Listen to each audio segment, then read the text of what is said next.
سلام. دیدنی میاین فامیل عزیز با زبان فارسی هم میگم که همتون بدونید. جواب ما و فالوورهامون در مورد سوالهایی که فامیل روز عید دیدن از ما میپرسه. 15,000 تومان پول میدی مغز ما رو میخوری. Salam aleyküm. Eviniz kim lazım? Qom bizlə sizin evinizdən gəlib yetişər. Ronaldo bizi comeback vurmur. Siz yazsınız. Ya.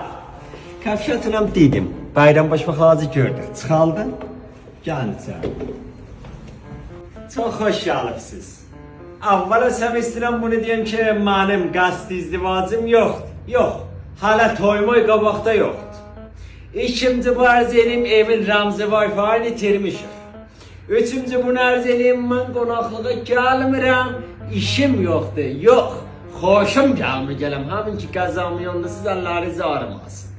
Dördüncü bu ki, bazımdır, elə kürəkənlə qəşək geçinirlər, nə vurur, nə söyür, hiss ediləmir. Beşinci bu ki, mobları əvəzləməmişik, pərdə də həman pərdədir, sizdən də xahiş edirəm, özünüzü fakat basma bu adam hindiylə püstəyə. İçində noxud da vardı, yeqoxud. Bu tərəfi qaziyə, Badraşmin işinə çıx getkinə.